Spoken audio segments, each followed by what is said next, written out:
Alright guys, now this is pretty crazy. So apparently one of the alleged quote-unquote victims of Andrew Tate came on live Romanian television and defended him. And these are, alleged quote-unquote victims that these people said they are. And I'm pretty sure they didn't expect them to defend Andrew Tate. And they're pretty shocked that this woman is actually defending him against these lies. And yeah guys, you have to see this. So yeah, please be sure to leave a like on the video, subscribe with notifications for more Tate content. But yeah, let's get into it.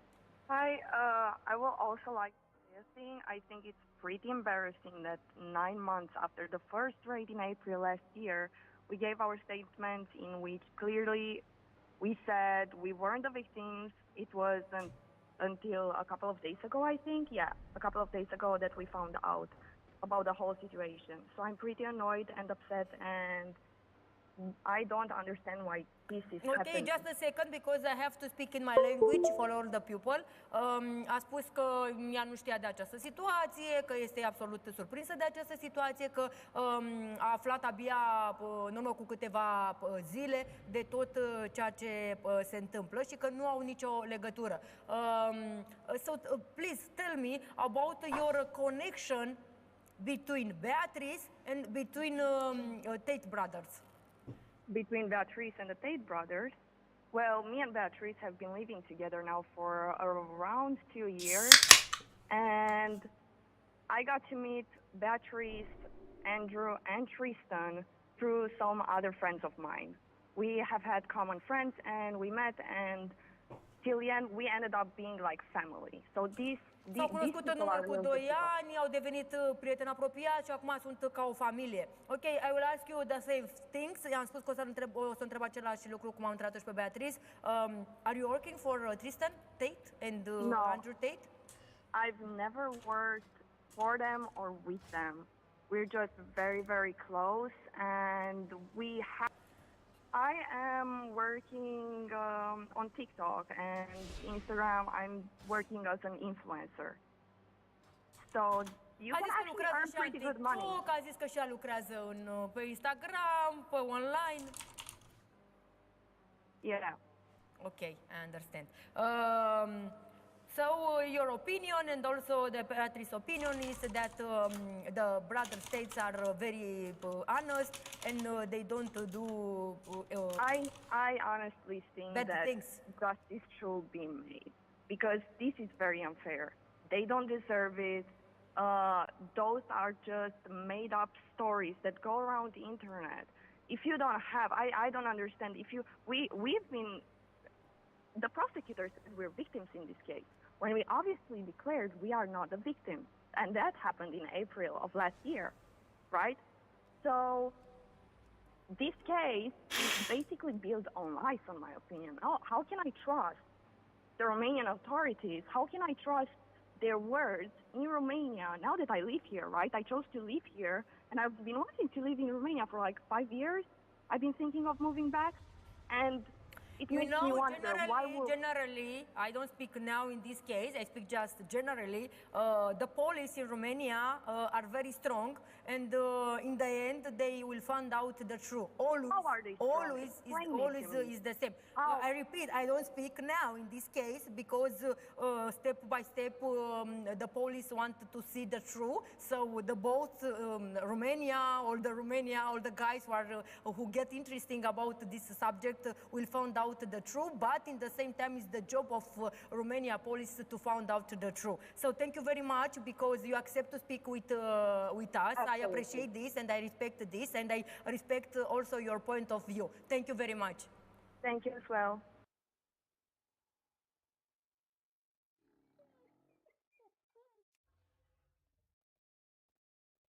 Now, I'm sort of surprised that people, or at least like analysts out there, are not really understanding the importance of the Optimus robot. My guess is Optimus will be more valuable than the car than long term. And in fact, it'll, I think, turn the whole notion of what's an economy on its head. At the point at which you have no shortage of labor, an economy is GDP per capita. If you don't have a capita constraint, then the economy just can be arbitrarily huge. So yeah, it's sort of crazy. Anyway, and thank you for voting. So your vote matters, and it's great to have direct contact with individual shareholders. And thank you for voting to support our proposals.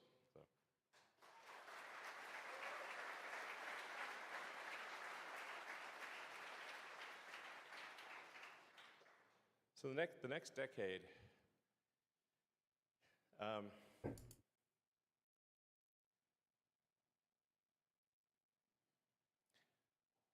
wonder how many cars we'll have in 10 years. Yeah, 10 years ago we had less than 3,000 cars. Now we've made 3 million. 300 million.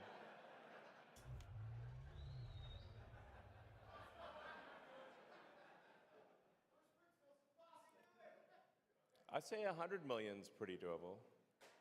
So, I'd be surprised if it's not over 100 million in 10 years. And then many other products, some of which you've heard about, some of which you have not. So,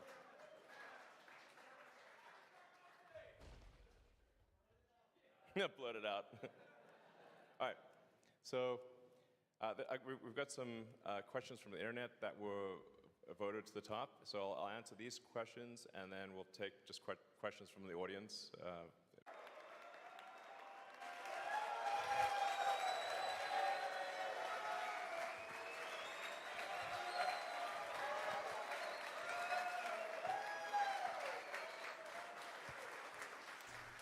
Welcome.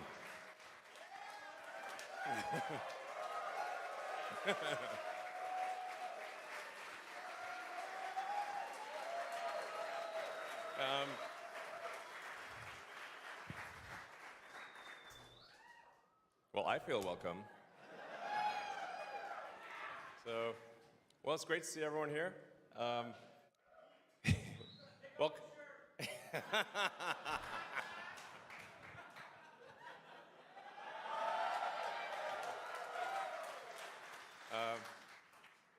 So, yeah, welcome to Giga Texas. All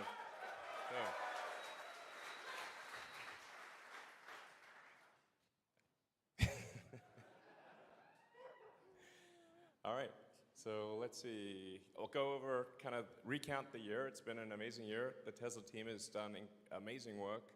And I have to say, like, one of the things that, like, what do you enjoy most in life? I really, being able to work with a super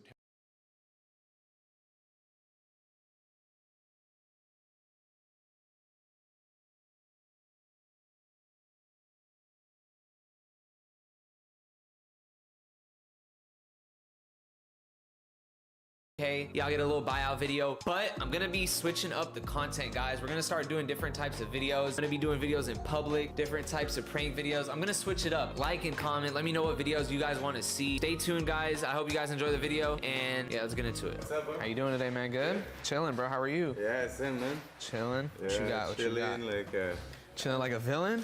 chilling like a villain. Something like that. I'll be honest, we probably wouldn't take them. It's a No? very dope shoe. It just Yeah. something harder for us to sell in here. Yeah. So. It's a collection exclusive. Yeah, I it's know, limited, something I know. Yeah, and then brand new, like Very good shoe, but no, it's hard for us to sell in here. Yeah? Specific quantity. Appreciate you, bro. All right, man. Same here. Keep chilling. Yeah, it's like a villain. Like a villain. Thank you guys. Have a good one. Take care, bro. What's up, man? How you doing today? You trying to sell? All right. So we're not taking anything without the OG box, bro. I would pass on the ones. If I were to take in the 11s used, I wouldn't do more than 100. 100 bucks? I can do like 120 store credit. Under the cash? Did he pop up? Thank you, bro. I appreciate you. Of course, bro. What you got? For real? You got some shit. You got some shit. Damn.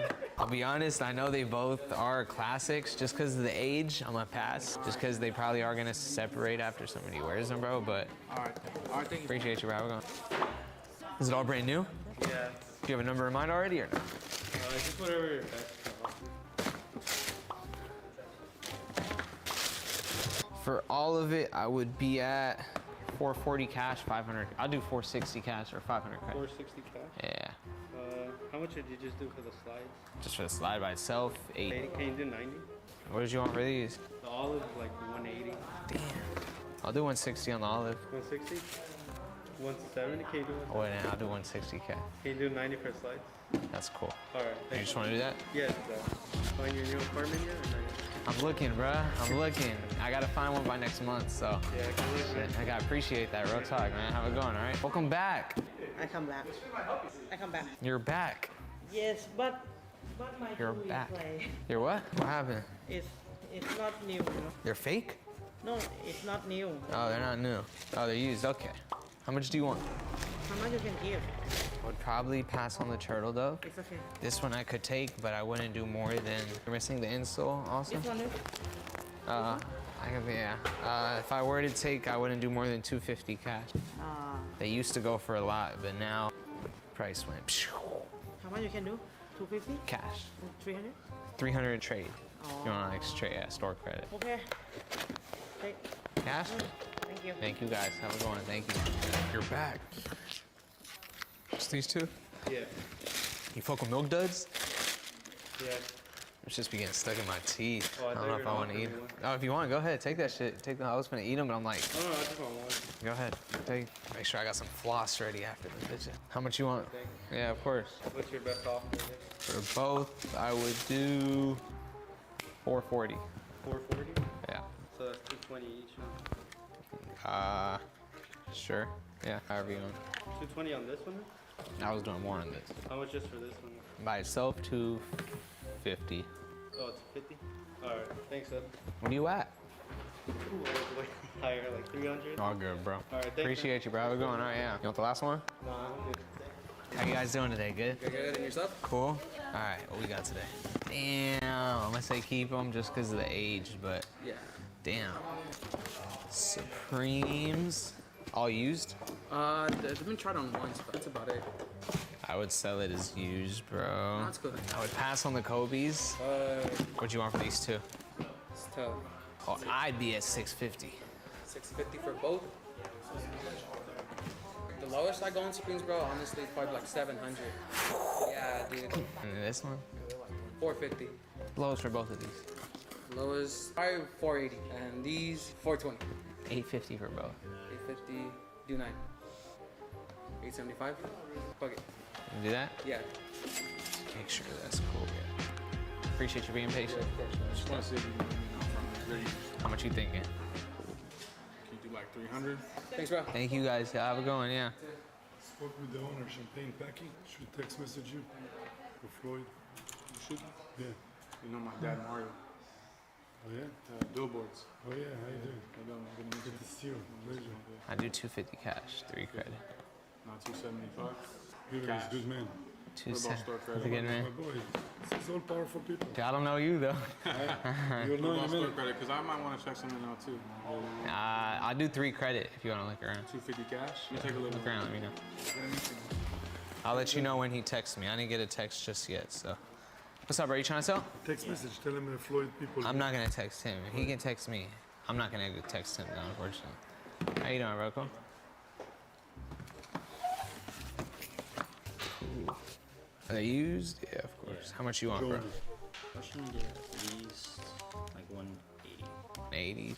I'll do 180 credit, bro. For a used pair of cash, I wouldn't do more than 140. Can't do like 160 cash at least. 150? 160, bro. I was Yeah, just tell trying him to to get call rid of the it. guy. 'cause All right, that's cool. What's your name? Rami. Ronnie. Yeah. I'm here with him. appreciate it, bro. Hold on, bro. Thank you. Yeah. How many stores you got there? Here in LA, 2, and then we have 1 in Virginia. So 3 total. 3 total. Yeah. Are they all? Yeah, they're all used. All used. All right. They're all used.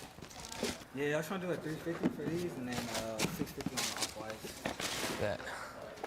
I'll just show them on the check too. If you had the chunky dunky and I seen y'all posting Size 9. Do we have a size 9 chunky germ? For store credit, I'd be at 12 credit 12 credit. Yeah, so What was that's that, like three on 3, these and 3. 6 on these? Yeah, exactly, you know. Yeah, that, You know? yeah, I feel you. That's all. Yeah, I'm no, look, it's good. bro. No worries. I'm gonna keep it here. I'll keep it right here I'm for gonna you. You look at good? the ball, bro. No trip. How you doing today, bro? Good. How you doing? Good. They both. Oof. Yeah, both like pretty. These ones are pretty. Like, I won like once. All right. These are also used or no? Yeah, these are used. How much were you thinking? I mean, I was thinking like 25. Did it have everything? It just had the shoes. They didn't have the box on it. I'm gonna keep it 100. I would say just keep them. It just without the extra laces and stuff like that. If I were to take it in the condition, it's gonna be a low ball, closer to lower a than stack. Yeah, nah. What'd you want on the Supreme? 14? Or is that too high? Let me see the market on those. Same with these. If I were to take them, I'd be at probably 1,000. You can do any higher than that. 1,000 cash? 1,000. I can do more store credit, bro.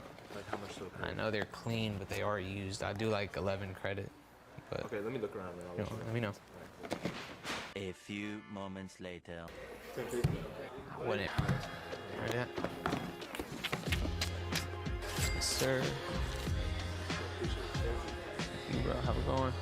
What you decide? Yeah, so I'm gonna do the clowns for smokers. Mogus, are they up there? She has them up there already. All right. Yeah, but I didn't know how to. All right, you good. Let me just remember what I said. It was 12 credit. And those are what, 14? Those are 14. All right, bet. Okay, I'll let her know. Say that, bro. I appreciate you, man. Mina, he has 1,200 store credit. 12 credit. So he pays 200. What you got? Is it all no box, bro? Be honest, we're not taking them without the box, bro. I'll be honest, yeah. You want? You can try 2nd Street. I don't know what they gonna say. They don't pay too high, but how you guys doing today? Good? Cool, chilling. Trying to sell? Yes.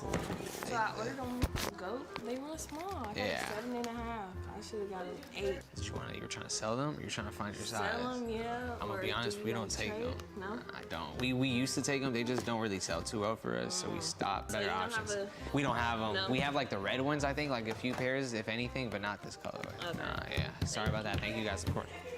How's everything? Good. All brand new? Yeah. Slides. All right, for the slides, I'd be at 80 each. I wouldn't do more than 180 and then 120. You do 130 on this? So what is that? That's You do 190 on this? That's retail. No tax. 80. And then 140 on this? Do 130. It's 140 retail, 490.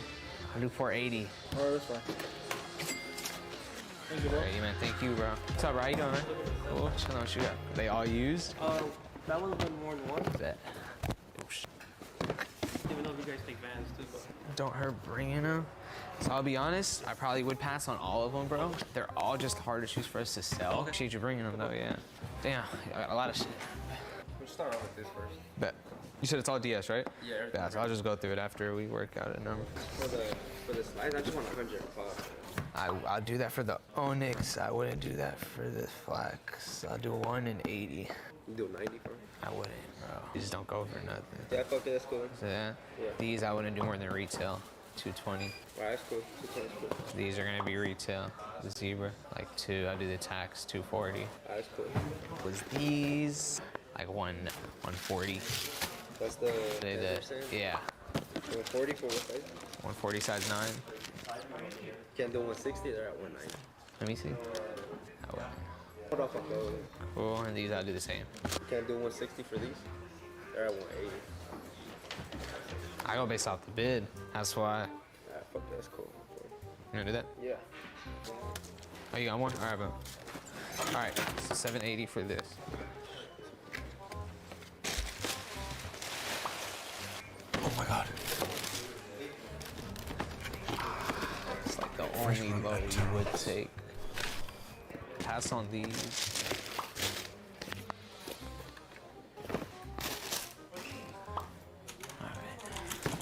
I'd be at 140 each. I'll do 260 and then 180. 180 for these? No, 180 for the Yeezy. 260 for the military. But The lowest I'll go for these is 280, to be honest.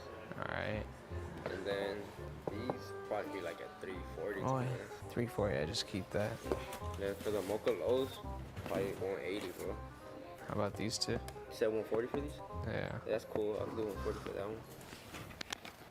And then for those, the lowest, probably 200. Just keep that. I'll do these. So we're at 780, 140, 920. Yeah. These are yours too. Yeah. Oh, boy, take a look at. Appreciate you guys. Yeah. Yes. First key. How are you, man? Cool. How's everything? Yeah, same old, bro. Just kind of have to stay in shape, be healthy. I feel you, bro. Nah. So you doing the same thing? Yeah, I'm trying, man. I appreciate you. I'm trying. Good. Two pairs. Want to check them out real quick? Talk to me. Georgetown is some 992s. You want to see them? Both brand new, both used? Yeah, both used. I gotta wear my shoes, man. Of course. You know? Respect it.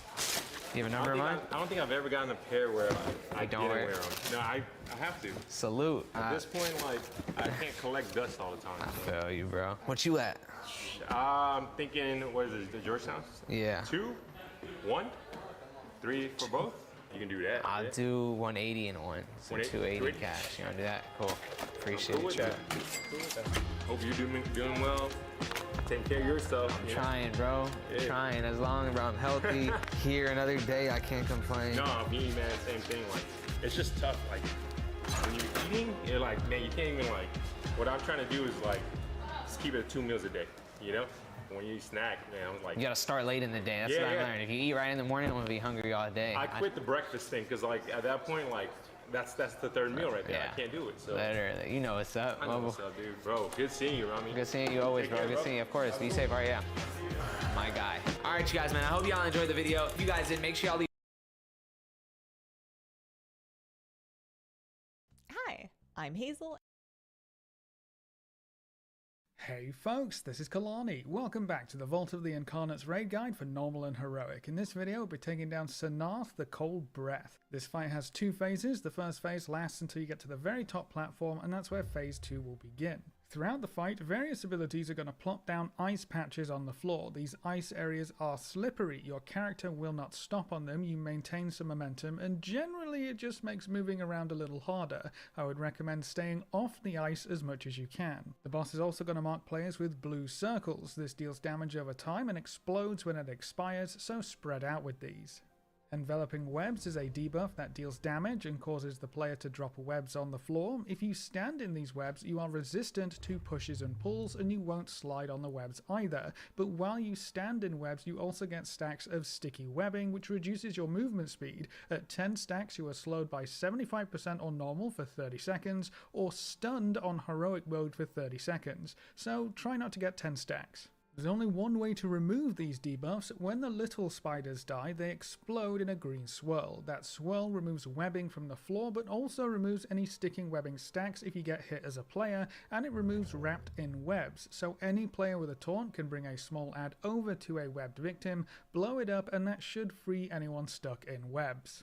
All of this is very important for the boss's main ability, Gossamer Burst. After a short cast, the boss drags every player towards them and the pit below. If you fall into the pit, you'll instantly get wrapped in webs, but on heroic mode, if you fall into that pit, you just die. So don't get dragged into the middle. You can run away with movement speed boosts, use displacement effects, or stand in a web patch right as that cast goes off. Just be sure you don't hit 10 stacks. The boss is also going to use Web Blast on your tanks, so they need to tank swap to keep those stacks low, and then you also have a big ad that spawns throughout phase 1. The ad deals ramping raid-wide AoE damage, so you should always kill it as quickly as you can. It also has a frontal cone ability, so you should face it away from the raid. When the boss gets to the top platform, you'll start phase 2. Everyone needs to get up here as quickly as they can, and you should interrupt Apex of Ice because it deals ramping raid-wide AoE damage. During phase 2, the entire floor is icy, so you'll need to be careful with movement, and the lower levels are covered in a damaging AoE, so you're stuck up here. You still get the blue circles, except they now also leave behind a frost bomb. You want to place these to the side if you can, or have a player with an immunity clear them periodically. The boss also uses suffocating webs. This deals damage over 6 seconds, and at the end you'll instantly be wrapped in webs. Try to run close to a small ad or somewhere central in your group to make it easy to break you out of the webs with a small ad explosion. And then the last thing to watch out for is Repelling Burst. It's pretty much the same thing as Gossamer Burst, except instead of pulling you in, this one pushes you away. So again, use movement speed stuff, use the sticky webs, anything you can to make sure you don't get knocked off the edge or into a frost bomb. This is also a big burn phase because your entire raid takes increased frost damage the longer the fight goes on. So for a quick recap, don't get pulled into the middle, don't stand in webs too long, if anyone gets webbed, kill a small ad on top of them, tank swap for web blast stacks, the big ad should always be your top priority, spread out with the blue circles and get to the top safely. During phase 2, clear frost bombs with immunities, don't get knocked off and kill the boss quickly. And that's everything you should need to take down Sanarth on Normal and Heroic. Stay tuned for more boss guides for the Vault of the Incarnates raid. Thanks for watching, folks. Good luck and have fun, and as always, I will see you next time.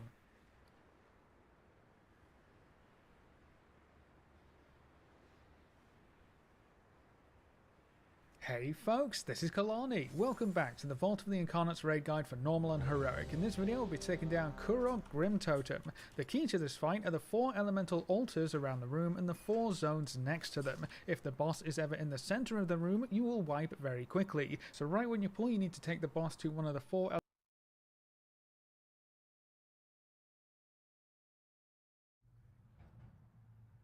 Alright, Max and Sid. Max and Sid, where are you guys from originally? Max? I'm from Milwaukee. Milwaukee. Wisconsin. I'm from Macon, Georgia. Macon, Georgia. Yes, sir. Tell me about your families growing up. Max, you had mom and dad? I was adopted by the cops from Russia. Just bad all around. Adopted from your parents were Russian? What? Oh no, my adopted parents. I never met my real parents. But your adopted parents, how was your relationship with them? Very not good. I'm bad at talking. I guess they kind of more so wanted a puppy, and they weren't ready for the actual dog. I guess we could say. I mean, what kind of childhood did you have? Was it abused? Yeah. Well,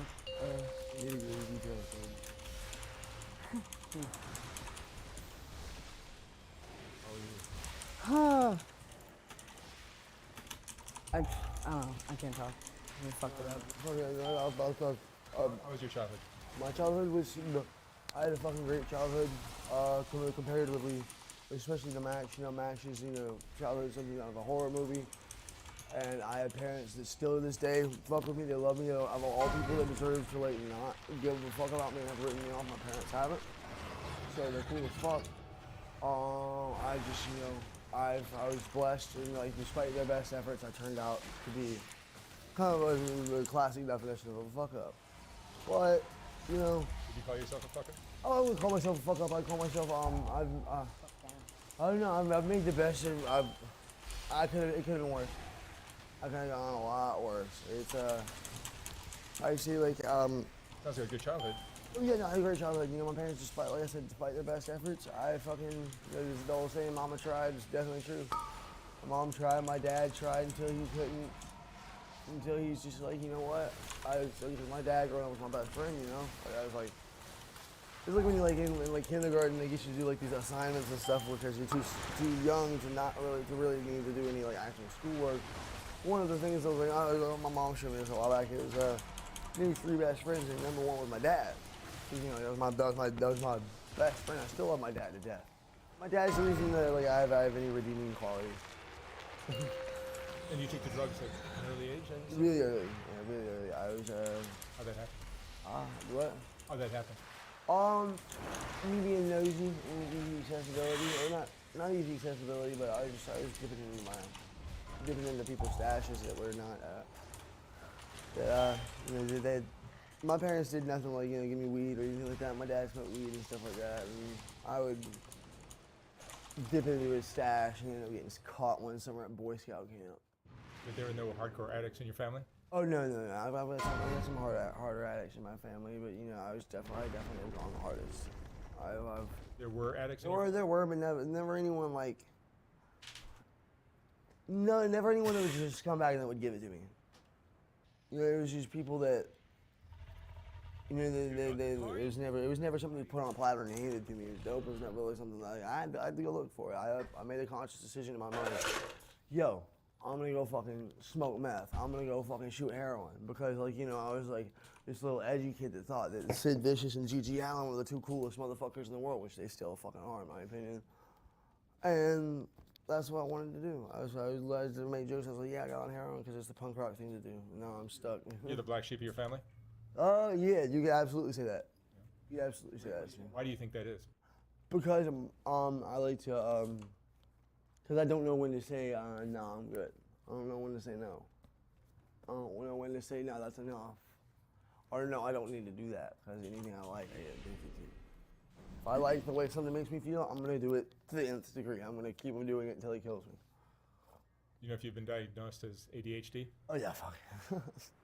Yeah, that was always like that was the first one was ADHD. Then it was then I got hit with schizoaffective and bipolar, which was really more of just a byproduct of budding meth addiction. I was doing my best to keep on the raps with the guys of, yo, I'm in psychosis because I'm hearing voices. And, what is your drug today? Do what?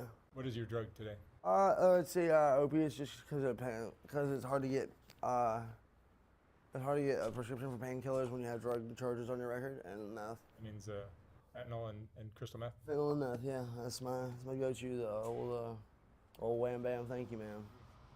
So Max, you're using as well? Yeah. I used to be more of a stimulant type of person just because it made being social a little bit easier, but after years of alcoholism, I live with chronic pain, so I'm more of an opiate type of guy. Yeah. Fentanyl for you is It's a good thing you go home and we're homeless, so we only got one option. I'm dope sick in the Denny's bathroom. You guys are living on the streets? For the most part, yeah. We if squats are available, like, you know, it's just sometimes bushes. Sometimes bushes, yeah. Sometimes we live on an alleyway. How long you been in LA? We just got back downtown a couple days ago. I've been bopping around SoCal for like a few months. I've been back and forth between Riverside County and Venice, and sometimes downtown. Where else in the country have you been? I've actually been more places than I have. Places. I'm more used to the East Coast and stuff. Yeah, I've been all the way from Macon. We hop so weirdly, you know, people were, oh, you're train hoppers, which is yeah, sometimes. Well, I've hopped from Macon, Georgia. There's a freight yard that's downtown, right near where I used to hang out. I hopped from Macon to Atlanta in the night, you know, be up there early in the morning. And then from there, you know, it kind of branches out into a rail hub, you know, and like I've been up the East Coast. I never actually hopped all the way out west, but I usually, it's just like a little gimmick that I used to use back when, like, you know. I don't know, like, I've stopped lying to myself and saying I want to get sober these days because I realize if I'm going to do it, I'm going to do it. If I'm not, I'm not. But I get rehabs to fly me out west. You've done rehab? Oh yeah, rehabs. I've been a rehab hopper for most of my adult life. And the thing is, like, I genuinely a lot of times didn't want to get sober. But another cool thing is they'll fly you out pretty much wherever they are. So whether that's down to Florida, whether that's out here to California, wherever. Wow. What cities have you hung out in, like you were hanging out in LA? Right? Atlanta, Venice, and a little while in Manhattan.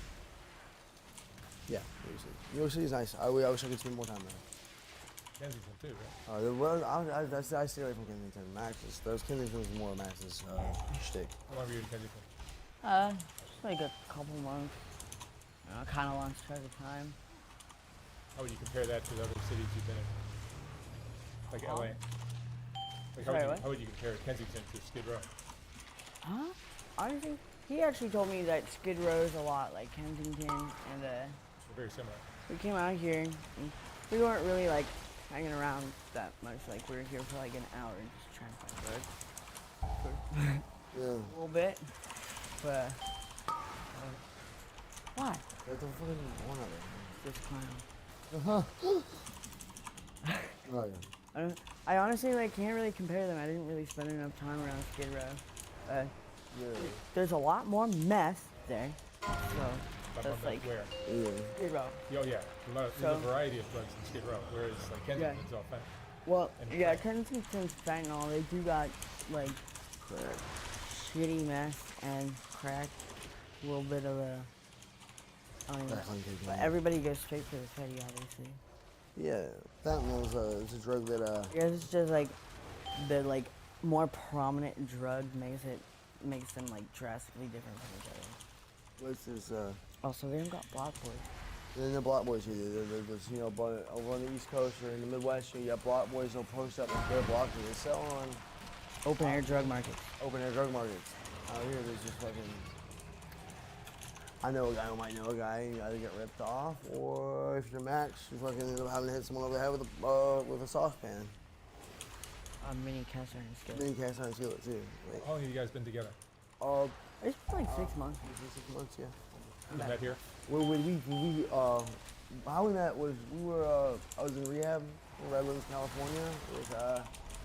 I was a place called New Origins, it was a badass rehab. You know, it's the peer support specialist is one of my childhood heroes. When he was the first skater. He's one of my favorite. I got to hang out with him, live with him for a while. It was living the dream, I thought. And then Max hits me up on Facebook and he's like, yo, hey, I'm with a bunch of friends that are a bunch of alcoholic assholes that are drinking all the time, and I don't drink anymore. And I just want to hang out with someone who's sober. I was like, all right, cool, that works. And so we linked up one night, hung out, had a great time. I didn't relapse, didn't do anything. We got home 15 minutes late for curfew. And they were like, yo, you're late. Couldn't get in touch with you. Yeah, I'm sorry, my phone died. I've been before I was late because I had a certain time. And they're like, well, we obviously got a piss test, breathalyzer, all that shit. Pass piss test, pass breathalyzer, and then the director calls me. He's like, hey, so the clinical director wants us to do tweak property restrictions. He's already pushing the envelope. I was like, well, I pushed the envelope. Look at me. That's kind of my MO. But he's like, the clinical director wants you to do a tweak property restriction, or you can do a immediate discharge. So go ahead and grab paperwork and get the shit. The tweak property restriction would have entailed going to my groups during the day, going to my 3 allotted AA meetings a week, and get home. For the stuff. Yeah. You think they just wanted you out?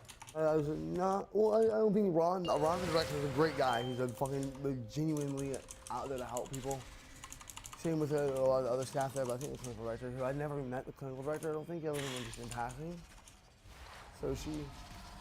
I think your problem is more of a psychological. I think my problem is definitely just a behavioral thing, and then drugs are like drugs just are drugs are co-occurring kind of things. It's like a lot of people tell me like, I know you're very well spoken, you're very educated. I'm like, well, no, yeah. I mean, despite my best efforts, I learned some shit in school, but like, you know, don't judge a book by its cover. You know, I was so educated. Oh, I didn't know you were so presumptuous and kind of stupid. Honestly, like, you know, it's like, you know. How far did you go in school? I did 2 years in 9th grade and dropped out probably a couple months after I turned 16. And Max, do you think you're on the streets in this situation on drugs, all that? Do you think it's because of something you went through as a child?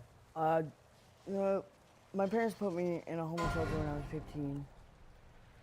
And after like, I guess like a few years of like abuse and like being psychologically terrorized, that kind of Comes off. Definitely put a halt on everything. The psychological abuse from your parents? Yeah, it was mostly my mother and then my dad being like a doormat and living happy. Yeah, she had the man's nuts in her purse, very, very much so. What was left, at least. Yeah. How old are you guys? I'm 23. I'm 22.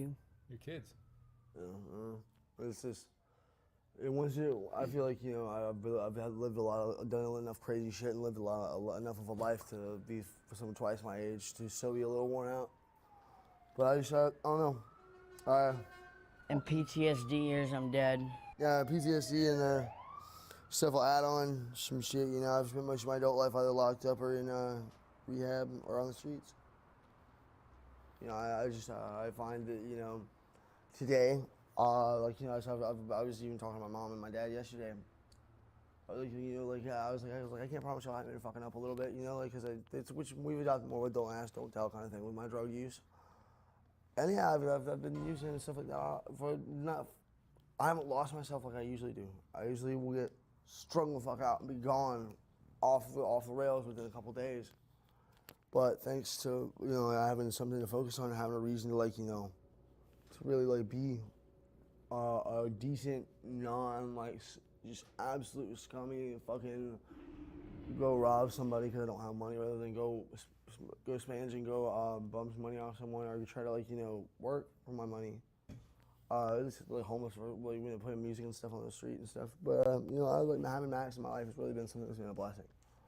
Like, you know, like, yeah, like, I would have gotten kicked out of rehab if it wasn't for Max. And, you know, regardless of that situation, anyway, I would have gotten kicked out eventually. But thankfully, you know, I got kicked out when I did, and with the situation that I did, because if it hadn't been for that, I wouldn't have met someone who's genuinely loved my fucking life. So. Yeah, we might have fucked up, but that's the longest I stayed clean for a while. Yeah, no, we stayed clean for fucking a month on the streets together. You know, I've never been that clean for that long outside of rehab by myself.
Are you on psych medications? I was for most of my life, but not anymore. No. I take one medication once a day for some byproduct of recklessness due to drug addiction. And, Do you think that Kai was engaging in an abundance of caution when he did a live stream to respond to the allegations? Well, hold on.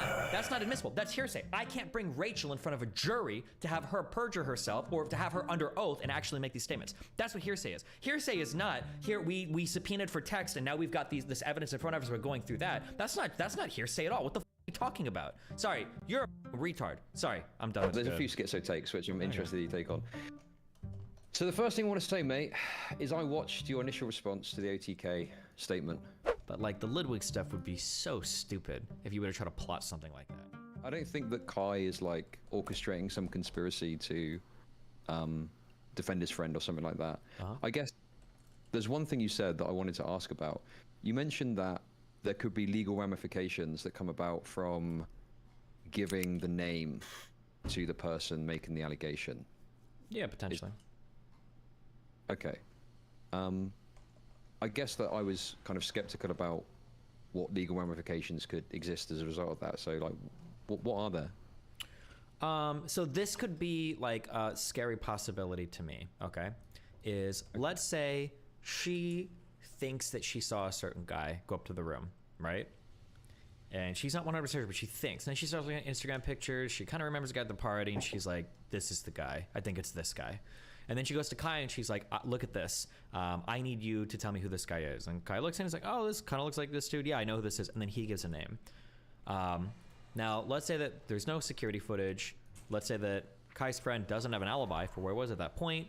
She's got her eyewitness testimony and Kai gave the name to her. And let's say Kai says, yeah, I think I saw him go upstairs. Let's say that he wasn't the one that did, though. I don't know if that's enough testimony to get him into serious trouble even if she's wrong, right?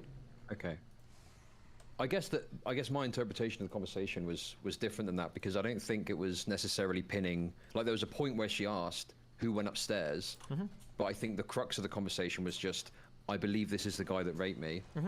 What is the name of this person? Yeah. And I just don't see any. Like, Kai might think there's legal ramifications, which. Yeah, but the point is that, like, and this is often the case, like when talking to cops, why say anything at all? Like, it will never, ever, ever, ever help. It will never help, and it could only do, even if it's theoretical or hypothetical, it could only do damage. So why say anything ever? But we're not talking about talking to cops. It's talking to the person making the allegation, right? No. I would consider this basically talking to cops, because once rape and everything gets involved, these are text messages that are going to be in front of a jury at some point. You're basically talking to cops at this point, right? Anything you're saying at this point is going to be like some highly incriminating stuff. I just don't see there being any benefit whatsoever, especially if everything she says is true. If she's already gotten like a rape kit and all of that, like, fuck, whoever it is, you know, they are who they are. It's not like the DNA is going to change. So there's just like no benefit. But like just that off chance that he accidentally gives the name of a friend and it turns out that's not the guy. And now this guy gets hardcore roped into everything because he's like, well, fuck, you know, she's a victim. I should say something. Like. But that would then fall on the legal system of making mistakes and making errors. The guy just saying, oh, this is the name of the person you're presenting me a photo of. I guess I just don't see there being I this would kind agree. of It could just concern fall or legal ramification. Well, yeah, it could fall in the legal system, but that's why, you know, like people say like don't talk to the cops, because you don't want to leave the chance up at that point to make a big mistake. Like, okay, well, hopefully the legal system catches it and everything's good. Sure. I guess my issue is that, like, I feel this, like, I agree, like, don't talk to the cops is fine. I think that what's happening with the Kai situation, though, is Kai has made some pretty fundamental mistakes in how he's dealt with this. And then when people point out the mistakes, it's, oh, you know, well, the legal team said this, or there were legal considerations or legal concerns. So even if I was to accept what you're saying in regards to this, there still was no reason for him to do other things in the conversation. Like, I think that the biggest mistake that he made, if we say there's a mistake, is I think he was pretty poor in his communication with the girl. I could agree with that. Okay. So, but I think it goes beyond that as well, because there are times in the conversation where he says things which, at the very least, imply that he doesn't know the person at all. And I would argue, even more explicitly, are a statement that I don't know who this person is. Maybe. It seems like he says that when he's like, oh, I don't know everyone at the party or whatever. Maybe, yeah. Which is dumb. But I mean, like, I just don't consider that. I don't think in the grand scheme of things it matters that much. She already did the rape kit. Like, he doesn't have an obligation to tell her anything. Like, he could just say, like, hey, fuck you, go to the cops, figure your shit out, bye. Like, he has every right to say that. He doesn't have an obligation necessarily to help her do anything at all. But I mean, like, yeah, I think his communication was pretty poor for sure. I don't know if that's like a huge thing in this particular point to me. Sure. I mean, just to be clear, I'm not saying he should be, like, you know, giga cancelled or anything like that. I think that there's people that have been way too extreme in the way that they spoke about what Kai did. But on the other side of that, there's people that are, you know, contributing to this idea that Kai didn't do anything substantively wrong, or you know, acted in a better way than I think he truly did, because I do think he was kind of negligent in how he dealt with this. And you know, there was a rape that happened at his party and he was kind of dismissive, didn't respond to messages in certain times, you know, invoking the legal team to say I couldn't speak, but still continuing to speak to them despite apparently consulting the legal team, saying the legal team said I couldn't speak to anyone, but then speaking to his friend. There are these kind of inconsistencies that now exist in his story, which I think are rooted in him being dishonest in how he spoke to her originally, that are now spiraling out to, you know, more extreme conspiracies. But yeah, I don't necessarily disagree with that. Like I said, I think his communication was pretty dog shit for sure. Okay. Well, I mean, I don't know then. I don't know what we really disagree on. I think that you're probably over-egging the pudding, I guess, on the police thing. I don't think he needs to be concerned about the police aspect. I think you absolutely got to be concerned. There's like some random well, shit that you could say where you have Let me put it differently. Let me put it differently, right? Okay. I think it's reasonable for him to be concerned. Okay. So I think that part is fine. But him being concerned doesn't demonstrate that there is actually factually like an issue with giving the name, right? I mean, I think you don't know. These guys are like, when cops are putting shit together, like they can weave together stories that like you wouldn't even believe. Here's like, this is an example, I guess. I don't know. You know, everybody has their own experience. I consider myself a pretty smart person. I think that like I can talk to the cops and I won't get in trouble because I'm smart. I'm too smart for that, right? This is kind of what my thought. So when I was coming back from Germany once, well, this was like 10 years ago, I think. I was flying back from Germany, and I got pulled aside for interrogation, and they start talking to me, and they just start asking me like a ton of basic questions. Like, oh, like, did you pack your bags? Did anybody else do it? Did you blah, blah, blah? And it's like, oh, no, it's just me, blah, blah, blah. Oh, you saw them the whole time? Yeah, of course. Oh, well, what'd you do this morning? Oh, I woke up. It's like, oh, cool. What'd you do? Blah, blah, blah. I went to this place. Oh, cool. Tell me about it. Okay, yeah, I did some StarCraft stuff. You know, okay, cool. Did you go to the bathroom? Anything before you left? Yeah, of course. I went to the bathroom or whatever. Oh, is it a big bathroom? Small bathroom? Oh, I think it's kind of small. But I was like, oh, cool. Did your stuff out in the room or whatever? And it's like, yeah.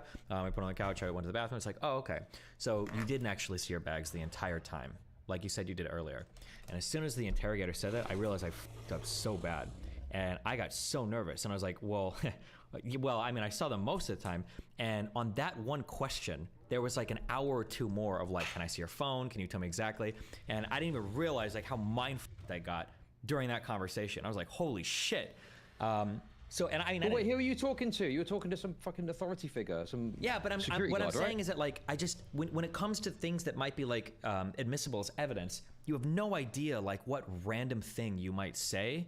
And then all of a sudden it's like a huge thing, right? What if it is the case that this rape trial doesn't have much evidence? Say the rape kit comes back kind of inconclusive, and the only piece of evidence that has is like Kai somehow confirming that like, yeah, that guy is my friend and that's his name and I think that was his room, and like, what if it's some shit like that and that's the only thing that ties that guy to the rape thing? Now if he really did do it, I guess that's good, but if he didn't do it, he's like fucked because of some shit that Kai said, where Kai would have been like, if I would have known that it was this important, I would have got a lawyer before this conversation. That's all I'm saying. That like, it seems improbable, but like there are so many ways that talking to the cops or saying things like that can get you completely, you know, you realize how. You keep saying talking to the cops. Okay, can we just make something clear? Yeah. We're not talking to the cops, are we? I kind of consider this. Yeah, I think I would. Yeah. So like if somebody gets like killed or murdered or some shit, and somebody starts texting me like, "Hey, what happened Friday night?" Like, unless I'm an idiot, anything I say at that point is going to show up in front of a judge, a prosecutor, a jury, a police officer, an investigator. Like, that's going to happen, right? Yeah, I mean, like that's just common sense to me. I could be wrong, but yeah, go ahead. Yeah, sorry. Go ahead. Sure. There's a big difference here as well. So I think it's wrong to compare this to talking to the cops on the face of it, but also when you are talking to the cops or like arrested or something like that, you've got like Miranda rights that you read. Yeah. Right. So that affords you a legal protection that isn't afforded and isn't the same as if you're talking to someone in DMs, right? So that's going to fundamentally impact the difference in how those two situations are affected. Well, no, I mean, they can still use anything you say to this other person as admissible as evidence, of course. You don't have, like, a random stranger doesn't need to read your Miranda rights before you incriminate yourself. You can absolutely do self-incrimination, just not in front of an investigator. Sure. That hasn't read your Miranda rights. You know, I would agree with you if we were talking about the fact that Kai had like committed a crime or something like that, or if Kai was being asked, "Do you know who raped me?" Yeah, but like, what is being asked for is just identification of a photo. What if it was right?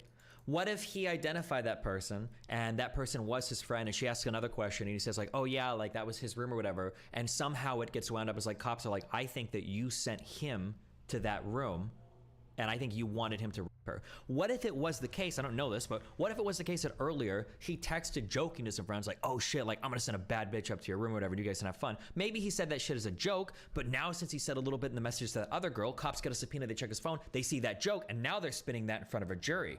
And it's like, well, hey, he joked about saying this shit earlier. Here he's sending this like, I'm not saying that this will happen. I'm just saying that you never know when it comes time to talking to the cops or being in front of like a jury or investigators. Like, holy shit, like stuff can get so crazy so quickly, you know? I agree that if the situation was different, it would be different. Yes, I agree with that, right?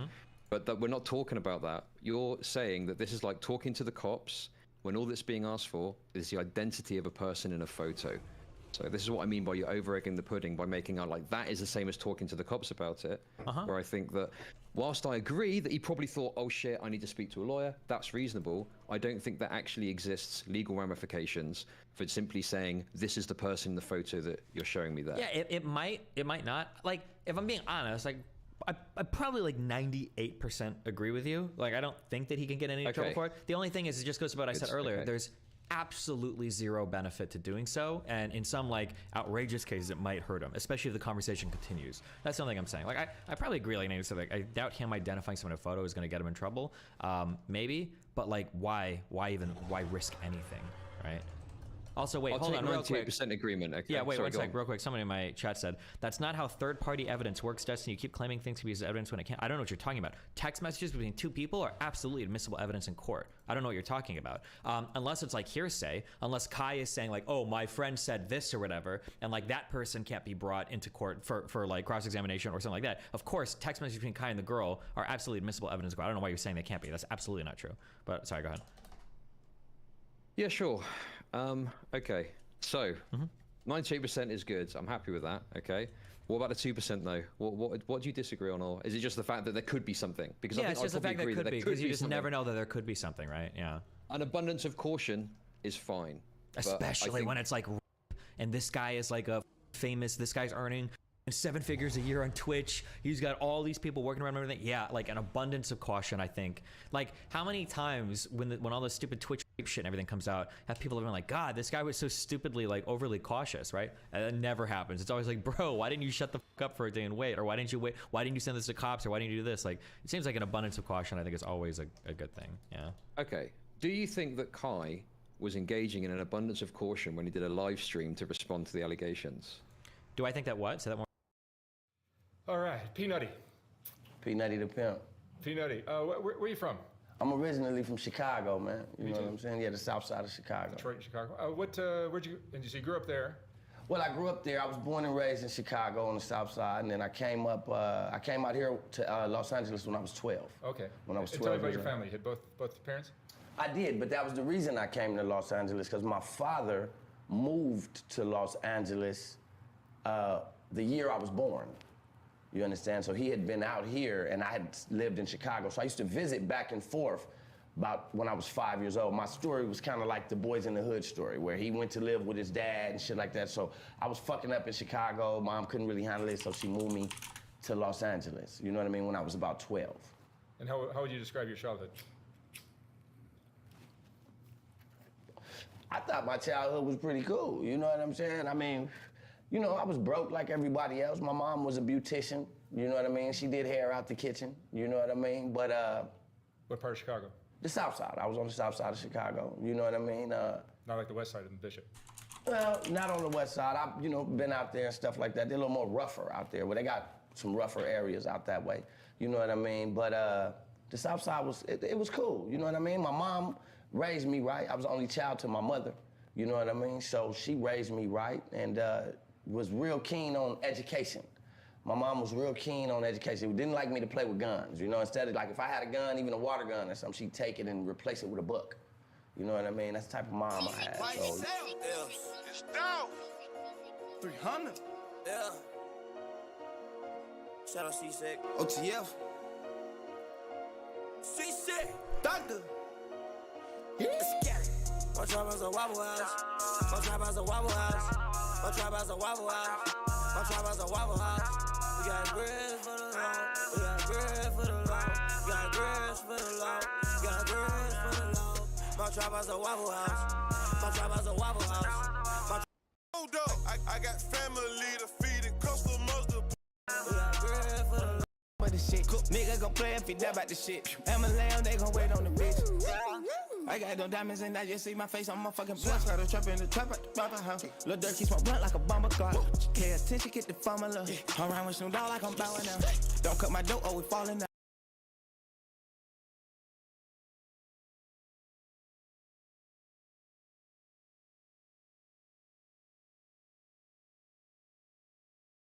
YSL as a game must end. Is that your statement or acknowledgement? Yes. People look at the court of law and only see black and white, and they're gonna call gun a snitch. Because YSL is in fact a corporation tax ID number that has received real legal transactions. They needed that piece, that cooperate to identify that entity as a gang.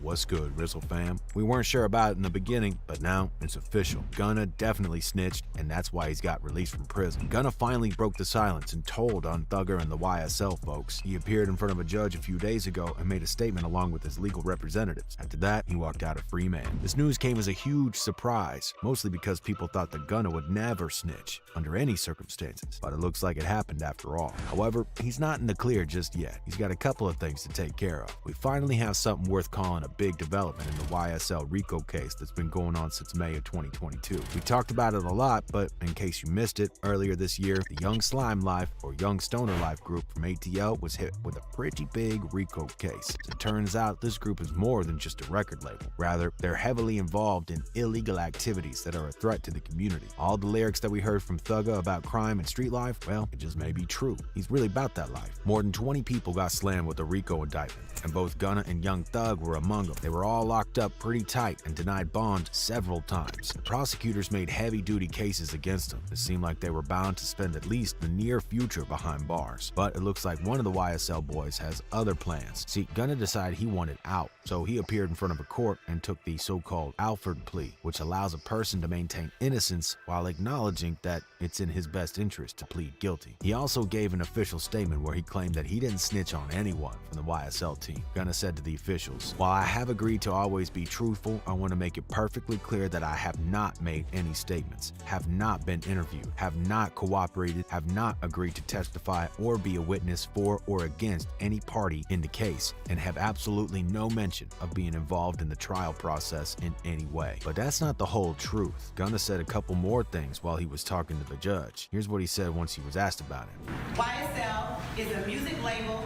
and a gang, and you have personal knowledge that members or associates of YSL have committed crimes in furtherance of the gang. Yes, ma'am. You were present when law enforcement officers stopped a vehicle in which you were present along with Jeffrey Williams, wherein hydrocodone, methamphetamines, and a firearm were recovered. These items did not belong to you. Yes, ma'am. At the very end of his statement, he was asked if he also regrets the fact that he got misguided as an artist by YSL, and he said that was true. And do you acknowledge the following statement? I recognize, accept, and deeply regret that my talent and music indirectly furthered YSL the gang to the detriment of my community. YSL as a gang must end. Is that your statement or acknowledgement? I don't think that nigga like me. He's really spoiled. He's been a millionaire. He's been a superstar since he was 9 years old.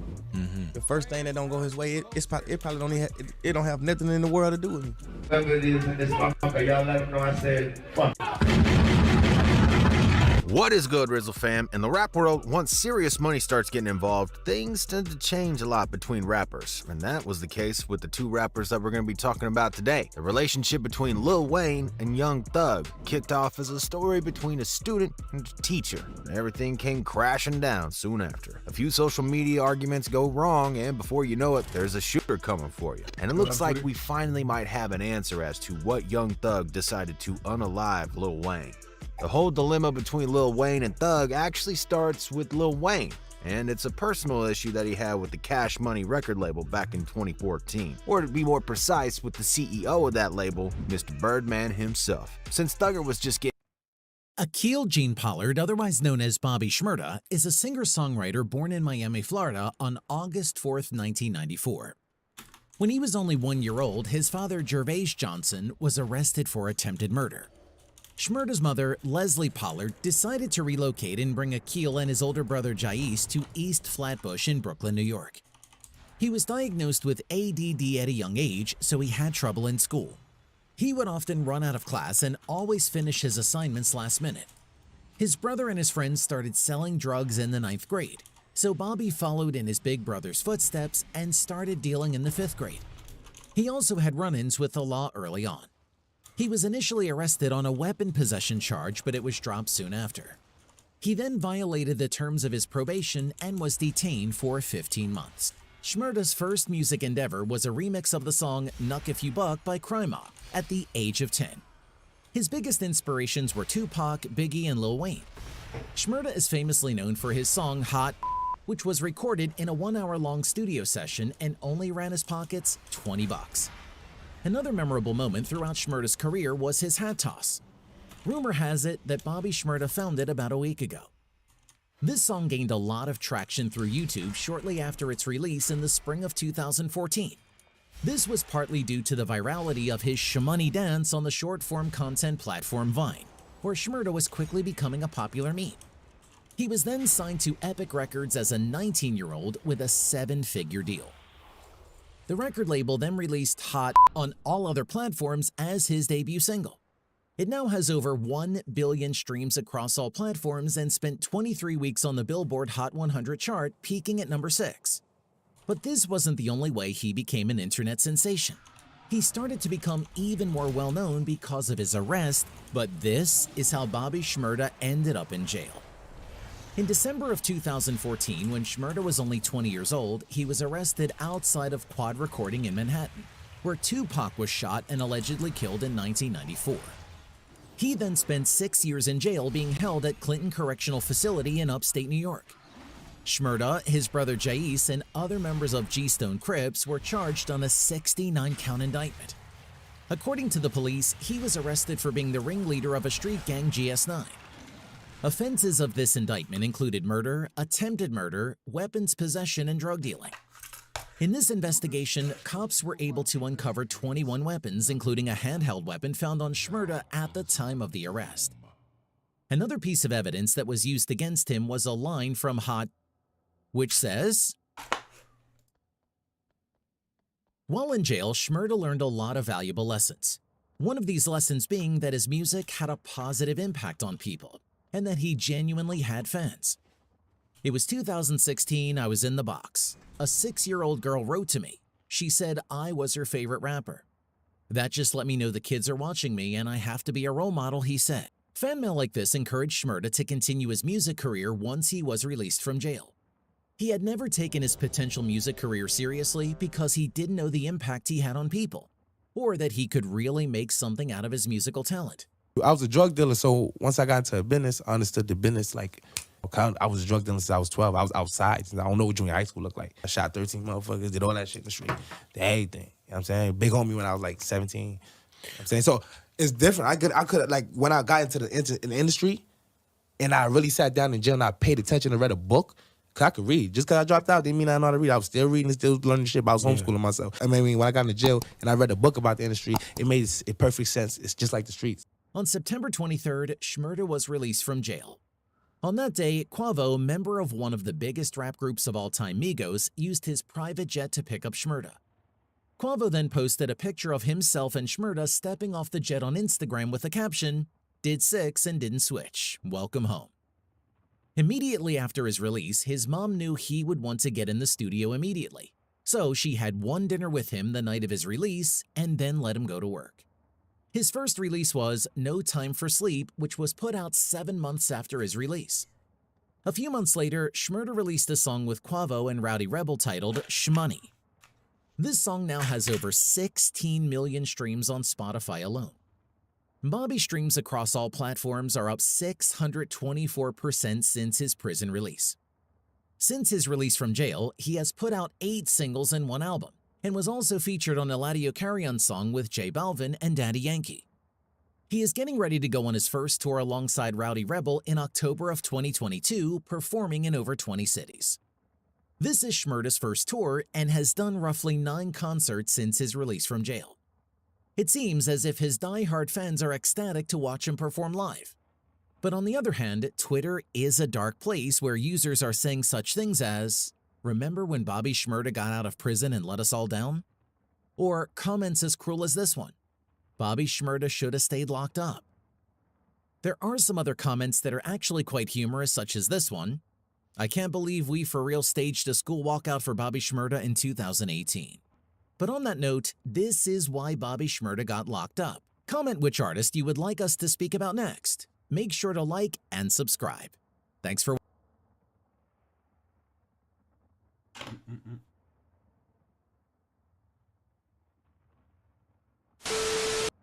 Years, right? Listen, One but you mouth, ain't talking about 2 years, right? You ain't talking about. Come on. You done Run talk it. twice as much Run as you it. Hell listen. yeah, that's All right, guys, I just wanted to give you a little bit of an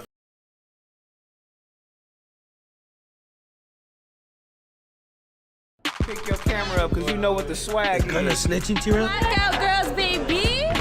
Shooting out the gym around this motherfucker. I said you think I'm scared to fight. They all good, man. I already... No, you better not lick my motherfucker. So, 3 interviews today. We just knocked out Skilla Baby. Going down. They said it wasn't possible, but we're in here. What's up, Jay? How you doing? How you doing? What's going on? You got some Dorito fingers, so I'm gonna just hit it with the pound, you know? Me too. Me too. I went in the office snack cabinet. 2 Oh, of them yeah. jumps. That's you? So that's me. Skilla Baby. How was the interview? That shit was hard, I ain't gonna lie. Like, Tell he a messy man. Y'all can't bother Adam no more. Yeah, Swear to yeah, God. yeah. You feel me? He messy for sure. Hey, you got the Tent Talks chain? Why you got a little tent on there? Band camp. Oh, okay. That's what me and my friends call each other. We eat the most band camp. I'm an honorary no jumper member. No jumper. Coolest podcast. Puerto Rico, like what is he really even getting into besides training and shit? I don't know. Jeez. No, he's very professional. You know what? I have left him alone since I saw you do an interview with him and bring up Ratio, which is Joshua Tree at the time for Rochelle's birthday. My porn and stuff. And he'd be like, it's another reason though why I've like kind of realized like I'm always gonna do porn and like OnlyFans and stuff because I love doing it, but I'm gonna do it in my way because just like the whole porn industry, like everyone in it is very like competitive and petty and mean and talk shit, and like that just like gives me such bad anxiety, like the whole cattiness. It just turns me off from it, and that's when I realized I don't really want to be in like mainstream porn or anything. Because I remember like Lena going through that at first too, because she was somebody who clearly hadn't gone the traditional porn route. That's something that they hate on. They think that because you didn't put the work in, because you didn't have all these years of grinding Yeah. gangbangs and shit, you know? Which I do understand where they're coming from for sure, but it's just a different climate now that we're in. Like we have OnlyFans. Like we didn't years and years ago. We didn't have OnlyFans. Like they had to do the whole studio thing, but now we have OnlyFans, and you kind of get to skip over the whole like going to studios and doing like those like professional shoots. But it is what it is. Yeah, because that's why like somebody like Lana Rhoades is salty, because she looks at somebody like you and realizes like, oh fuck, I didn't have to drink the bowl of piss, I didn't have to do the gangbang, or not that she did a gangbang or whatever, but she did some crazy ass shit that she regrets now, you know. And I think she just realizes like she didn't have to do that, and if she had been born 5 or 10 years later, her career would have looked totally different, you know. Yeah. But so yeah, is it weird though being selective about shooting with chicks though? Like, do you feel like people just catch feelings about it a lot? Not really, because I don't know. Not really, because like the people that I want to work with, I reach out to them. So I don't know. I guess I always have been really selective. Like even when I wasn't as big, because I don't want to work with someone if I don't find them attractive. Like I'm only going to work with people that I find attractive, or that I like their vibe, or like their personality. So I've always been like selective, even before I like blew up and like was huge. It's got to be so weird, because I have rappers who like don't deserve an interview, asking for fucking interviews all the time and leaving them on red. Sometimes I feel kind of bad, but like leaving people on red who like want to fuck.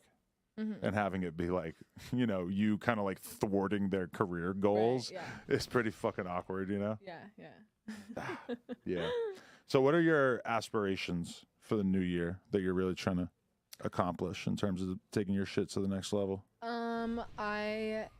Twitch is gonna be my thing. I can see myself doing really well on that.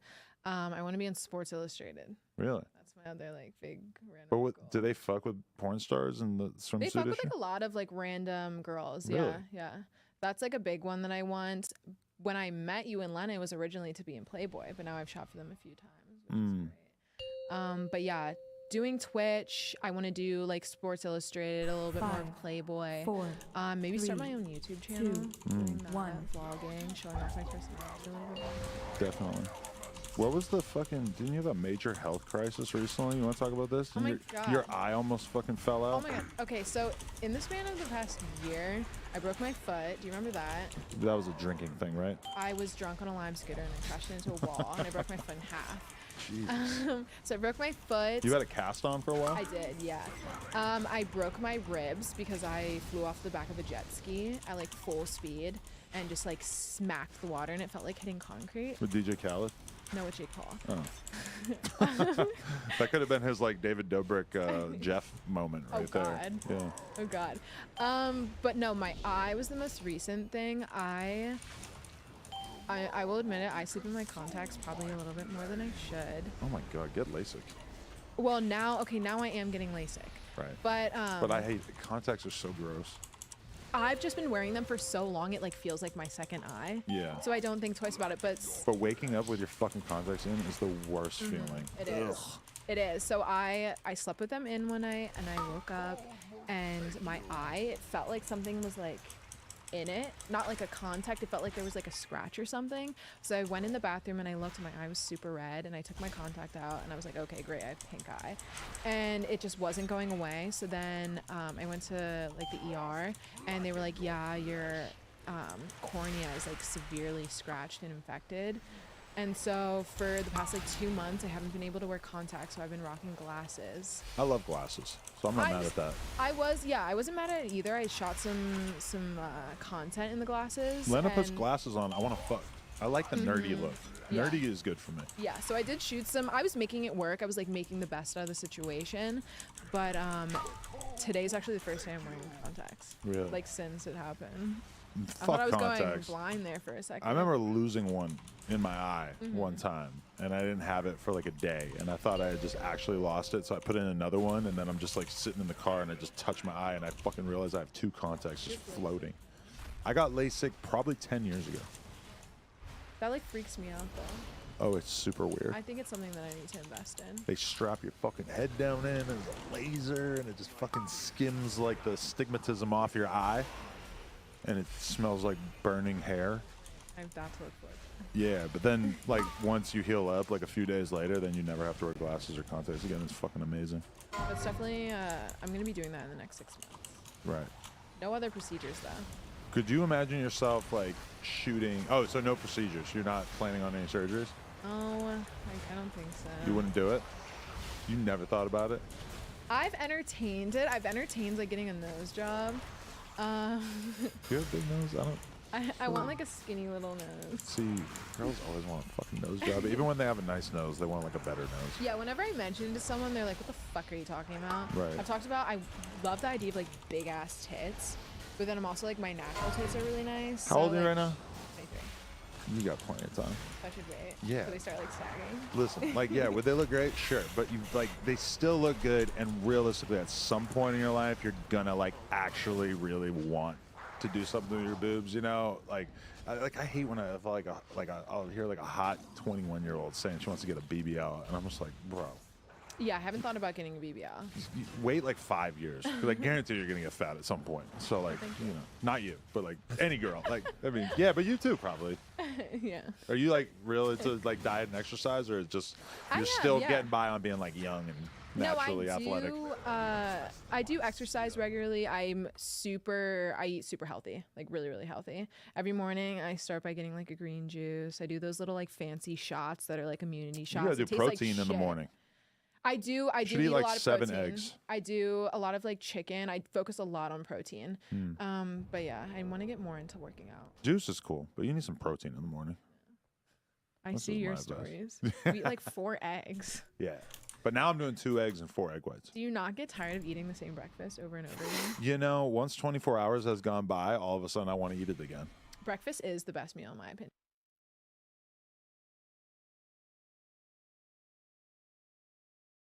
Yeah. It's just so simple. And I always just like keep changing it tiny little bit. Like get a different hot sauce and boom, I'm like entertained for another month. Right. I don't know. That's just me. Have you thought about like starting to shoot your own content, like really like hiring like a filmer to like shoot stuff? Because like to me, even if I wasn't doing plug talk, or even if we kind of like chilled out on porn, I would probably still want to like hire dope filmers and just shoot scenes with chicks. Yes, I really like whenever I do shoot a scene, I'm really big on like the quality of it. Like I've shot scenes before where I wasn't happy with it and I just scrapped it. Like we fucked for an hour, it's all on camera, but if I don't like it, I'm not putting it out. I'm like really picky on my content. It needs to be perfect. So yeah, I think that is something that I'll probably do here soon, like hire someone to like shoot my stuff. What's the major problem with dudes at this point? Like in terms of like the major things that you see in guys that you don't like with the current crop of men out there? 2, 1. Probably just that they're not willing to take me serious because I do porn and have been seen with like people like Jake Paul. That's the main thing that you run into when you like a guy? Really? So that's why you're trying to scale back on the messiness? Because I'll like, there's been a few guys this year where I kind of start to get a little bit invested, but then they kind of find out too much about me, or a lot of the times it's their friends get in their ear and they're like, how the fuck, like, are you really talking to a porn star or whatever? Like, and it really, then they just like end up kind of drawing back from me a little bit. So I've basically just said, okay, fuck it. I'm gonna focus on myself. If you're a guy who can just accept that your girlfriend does porn, or did porn even, you just like have the whole, there's so many like super hot, cool girls in the porn industry. Right.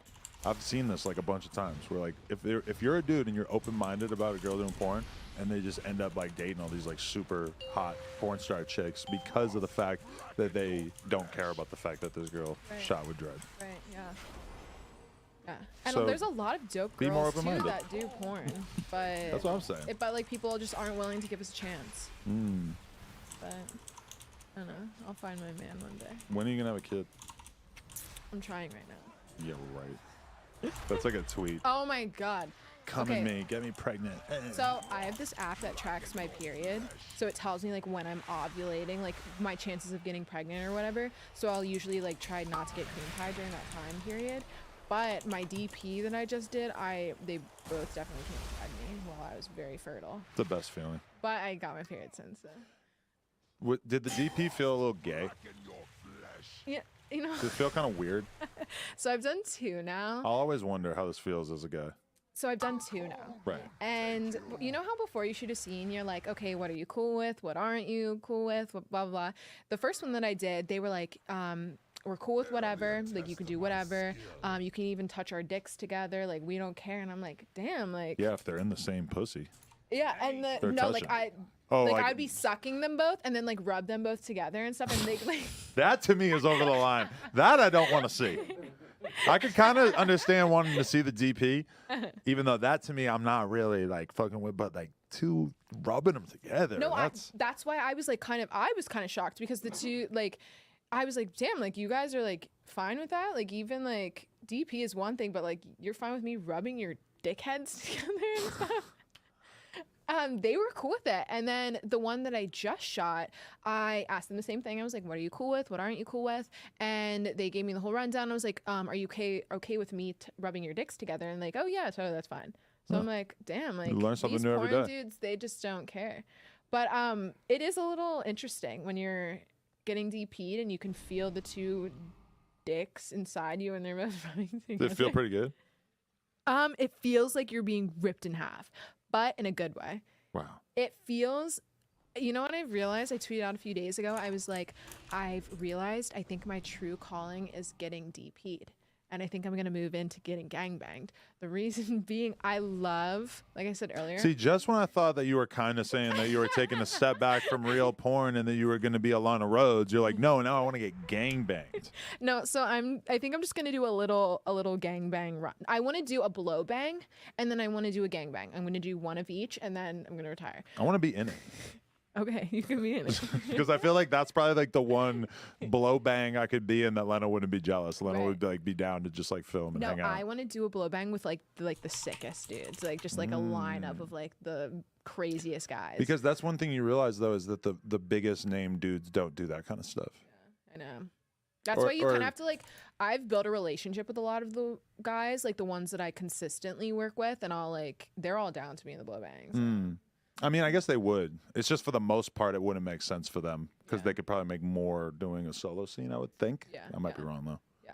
But no, I've realized that I think my calling is doing DPs and gangbangs, even though I haven't done a gangbang yet, because I love like pushing myself to the limit and like the satisfaction of knowing 2 cocks can fit inside me. You're an athlete. I'm an athlete, yeah.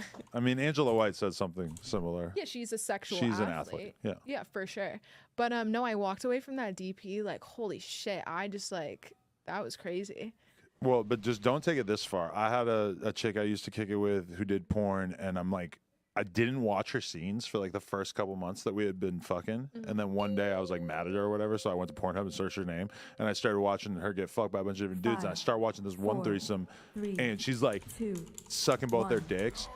And then one of the dudes starts sucking the other dude's dick with her. God. And I was just like, like I had like I'm thinking that I'm watching something I'm down for. And then and I'm like, whoa, like you could do that? I had never even thought of that. Have you ever DP'd someone? No. You've never I mean, like thought about mouth and vagina. But not, you wouldn't try and stick it in the same hole. No. Even like ass and pussy, like I think I could die not having done that. I'm fine with that. It's a great feeling. But to be honest with you, if I was like a real porn star, if like this was my thing, I would do it just because I would see the value in like getting extreme with it and pushing myself. But I just don't feel like I have to, and that's just kind of too much for me. No. Well, stay tuned for my gangbang. I'm tuned in. Appreciate you. For sure. Sky Bree, thank you for coming on. No Jumper fam. Appreciate you coming on. Sky Bree, No Jumper, coolest podcast in the world. Check us out on YouTube, TikTok, Patreon, Instagram. Like, comment, and subscribe. Check out her OnlyFans. You can Google it. You can figure it out. There's probably a link tree out there. Peace.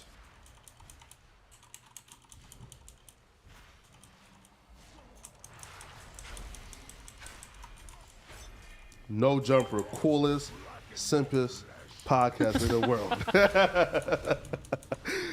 Coolest podcast in the world, but we're here with Lena the Plug-in. I'm 22. I'm just co-hosting though. Yeah, no, this is the Lena and Adam interview. Hi, everyone.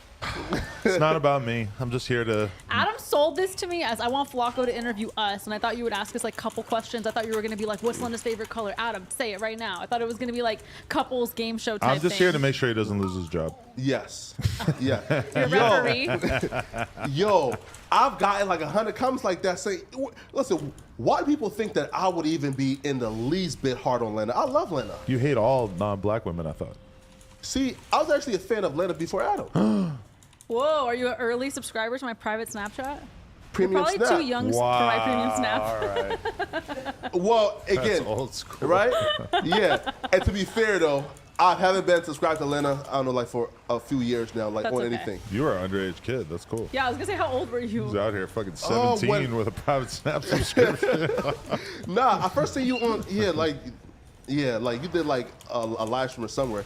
But yeah, I was actually a fan of Lena before Adam, so, you know. Wow. It's good. Well, to be fair, like we've all just kind of like found about Adam though, right? Like 2017, 18-ish. I feel like well, he was already on the internet much before me, Yeah. but we started our sort of rise together. Because, Flacco, you might not know this, but the whole reason why we are together is because she was a thirsty clout demon Oh who my swam up in God. my DMs and wanted to scheme on me. Speaking of thirsty clout That's demons, not what happened. Now, in fact, we'll get to the thirsty clout demon stuff because, you know, I didn't even know what clout was back then. listen, there has been some accusations regarding clout demon stuff, right? So we will get to it, Lena. Oh, about whether I'm with Adam for the views. I could see it. Hey, man. But first off, like, what was like your, I guess, mindset when Adam told you your poetic Flacco is going to be interviewing you? Like, were you like I said, he told me he was going to interview us, and so I felt like a little bit safe with that. Because Adam's always told me, like, we're never going to interview you on No Jumper. It's too weird. And then he's just fallen in love with you. So he's like, we'll have Flacco interview you. It's great. And then they put me in a group chat, and Josh immediately apologized for what was about to take place today. So that was my glimpse into today's podcast, I guess. And for the record, this interview is being done as a promotional scheme for Lena's new podcast that you can check out on YouTube. It's called Touchy Subject. Touchy Subject. She has one episode out with Sky Bree. Who's the next episode going to be with? I'm not sure if we're going to do you or Kazumi. It depends on if you're really good tomorrow on my podcast. So she's doing big things. So everybody go support. Go smash the like and all that. Adam's basically forced me to become more like him and create a podcast. Trying to get her outside her shell, you know? Oh, did you hear that Kazumi said she wants to be anally penetrated by me and House Phone? Well, not anally penetrated, but DP'd. Do you think this is actually going to happen, or do you think she just said it? I don't think I would ever do it. Yeah, I don't think both of you guys should have sex with her at the same time. That seems like weird for the No Jumper office. I'll DP her. With who? Him or House Phone? Whoever. I'm a If you had to businessman. DP her with one guy, would it be Who'd you do it him with, or Adam? House Phone? Bossa Nova. He was not an option. Why Bossa Nova? Yeah, don't make Bossa Nova I like his feel Jerry weird over curl. here. I'm just kidding. No, I think Adam might be, a tad bit intimidated because he don't know for sure if I have to, tell Well, him you to said girthy. that you got the Rico Strong on you, so. Now, like Rico Strong told us he got a 13-inch piper. Now, And even T-Rail's out here with a 7. Yo, he was honest yesterday. He said, I'm Is out there here a with a ruler 7. being passed around in the office and you have all your guests I measure asked up for T-Rail, you? I go, how big is you? You go, I got a 7 on me. Is 7 embarrassing or? No.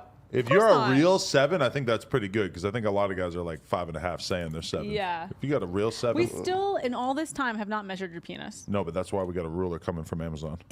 I have like 80 measuring tapes in the house. Why are we waiting on a ruler? I'm waiting on Guinness. No, I feel like Adam has been telling us his dick is bigger than what it really is. Now I don't talk about my dick or its size at all. You talk about it. I'll do it for you. Now, I've always said that Adam has the biggest white penis that I've ever seen, but I don't see enough of white Yeah, penises. you're not 'cause watching a lot of porn. I Johnny think. Sins. I don't even know what his dick looks like. I'm It pretty might sure be it's bigger, bigger than than yours, mine, but yeah. I'm not sure. Wait, hold up. So, like, when you say I'm not watching enough of porn, so was that statement false? About his dick being the biggest white dick? That like you've ever seen? Yes.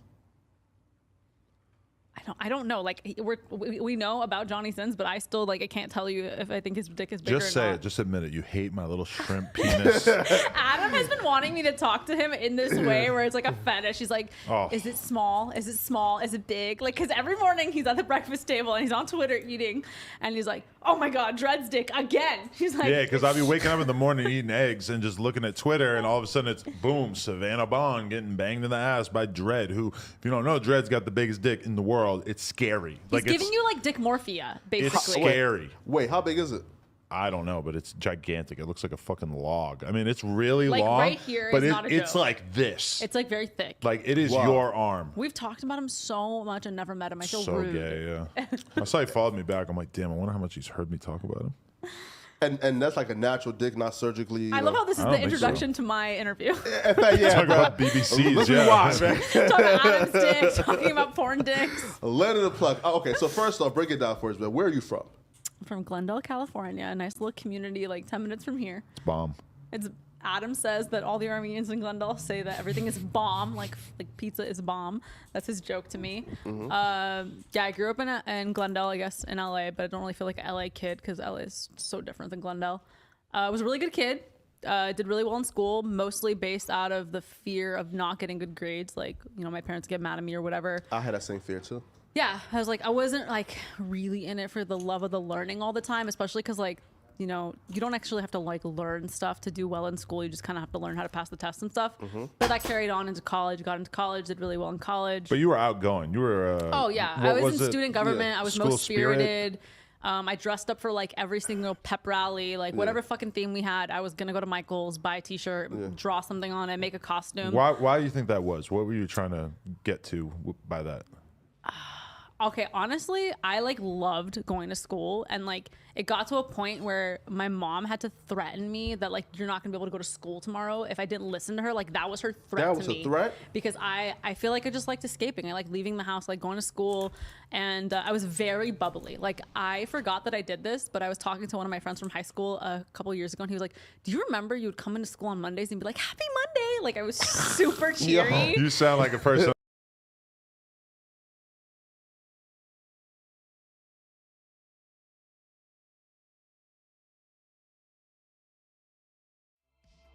He says that he gets girls to fall in love with him.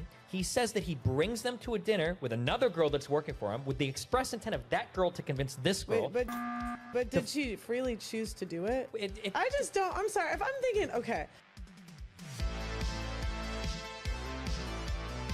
A, what are your thoughts on Tate? Do you think these charges are trumped up? Do you think he's actually going to be seeing real legitimate jail time here? And what will the final outcome be? So you want to go first, ladies? Well, I don't know all the facts of the case, I'd like to say. So from what I understand, could you explain more about like? Well, let's let the man who just did a breakdown. I don't know. So Andrew Tate is being accused of essentially he gets women into this like mind state where they're very much into him, and then I think his goal is to get that woman to a dinner with another woman that works for him. He gets that woman to convince the other woman that is like in love with him to like start camming and doing sex work, and I think he flies them out to, I think they were doing their business in Romania.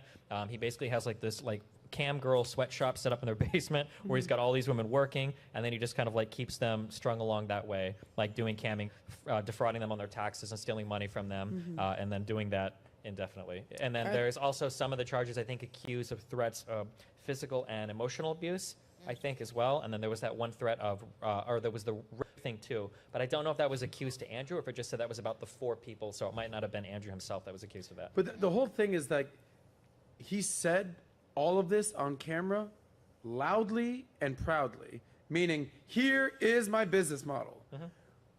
As case example, you're a pretty girl. You want to make some money.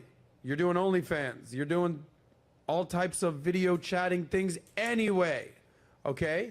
Come with me, and you can make $10,000 a month. No, there's one flaw. He's going for new girls. Yeah, not they girls weren't who are girls in the industry. Okay, all right. So he's recruiting. You have existing salespeople, and you have new salespeople. That's how businesses work. I'm just boiling it down to the basic. Can I ask Hear me a out. Hear me out. Before everyone jumps in, you can make $10,000 a month in my business model, but I keep half. Or you can attempt to do it yourself, and you can make $2,000 a month, and you can do it, and you keep 100%. Here are your options. And that's the way that he's broken it down on camera multiple times. So he says, I've seen it consistently. Go out and try to do it on your own. You make less money. Come to me, you'll make more, but I'm also gonna make some money. And that's how he made his fucking money, and that's his business model. The video Whether wasn't he for- was doing tax evasion, money laundering, coercion, that's another story. But he's been very open of that's what the business model was. The business model, he wasn't selling it. Or sorry, you want to talk about it?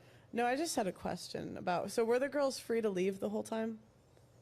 That's, I think, a contentious point. I think there were logs leaked where there was talk of passport holding, and that's where the threat of physical and emotional violence come in. But I would have to see what the actual accusations And were the about it. accusations, what did they accuse him of? You said human rape. trafficking? No, rape. It was emotional. You said something. So there were 4 people that I don't know if there's been a new press release, but the Okay. Romanian document announced 4 people. Andrew Tate being one of them. Of those 4 people, one Tristan of them Tate, was his accused brother. of rape. There was to create a criminal organization. There was sex trafficking, and then there was the money laundering. But I don't think it said specifically who was charged with what. That's my memory of it. Here's what I'll say. And this is totally my opinion. Totally my opinion. Let's say Andrew Tate had 100 girls working for him, let's just say.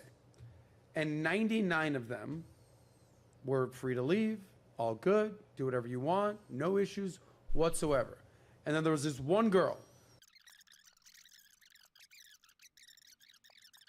So now you want to take this one case and paint this broad brush around this dude that he's just raping and pillaging women galore. And that to me is, I think, unfair. Okay, because hold on. I don't Wait, think but you that's have- what he you don't was even doing. know the first of all, we Again, already I know- said that is my opinion. Sure. If he's doing what he said he did in his videos, he is a sex trafficker. Full stop. Like what? He says that he gets girls to fall in love with him. He says that he brings them to a dinner with another girl that's working for him with the express intent of that girl to convince this girl. Wait, but did she freely choose to do it? I just don't. I'm sorry. If I'm thinking, okay, I'm putting myself in these girls' shoes. I get a boyfriend, right? And the boyfriend convinces me to do cam work. That was my decision. That's that great was that you my think that. decision. That's cool. Personal decisions, that's great. I personal just feel like I'm responsibility. so That's tired. great that you think that. Can you not cut me It's off? sex Can you not cut me off? Like, I'm just tired of like we're gonna blame the men for your poor decision. You picked to do it. That's great that you feel that way, but it's still sex trafficking. Your personal feelings don't matter. That's By the still way, sex you're a trafficking. European girl living in the former USSR. You have no other job options, and you're hot and you're young. Sure, or Boom. oftentimes- time to start doing sex They weren't information. complaining about the money. They weren't complaining about the money. But he was actively stealing from them. Yeah, he admits It's not that. actively- He does admit He that. literally said, Yeah. when you're filling out these dumb women's tax forms, you can lie to them about the tax forms and take 20, 40% off the top. That he is literally where said that. I think you were right. Yeah. That is Okay. where I think you were But right. even though- Hear me out. That is where I think they will get him. Yeah. No, Because even wait, no, hold on, no. Even I think you described at that point, even if they willingly took all the time, it's still sex trafficking. If I fly to another country, bring you to a country, you don't speak the language, lock you in a basement, and then tell you like, hey, stream it, I'll cut you. not a That's lawyer, sex trafficking. but for me, that's definition-wise, maybe you're right, Okay, maybe you're okay. wrong. I don't know. That's That great. to me is not sex trafficking. That's fine. Because I agree with Pearl. These women knew what they were doing. They knew what they were signing up for. They were free to leave. He wasn't holding their passports. But if he was skimming money off the top with taxes, that's what they'll Sure. get. So these are the two stages, and I agree that that's what you're going to say, because I know that's what all the Tate fans are going to say. First, they're going to say he didn't do it, and then when they said he did do it, and it's obviously clearly sex trafficking, then it's going to be, oh, okay, well, sure, he's sex trafficking, but it's okay. That's not even like real sex trafficking, or who cares about sex trafficking? They chose to go to another country where they didn't speak the language. He was stealing money from them, and they were locked in for the first time ever doing sex So work. I have a question. So Yeah. I don't know anything about the Romanian legal system. I don't know the definition of that. Okay, I'm not going to pretend You don't I do. have I'm a sorry.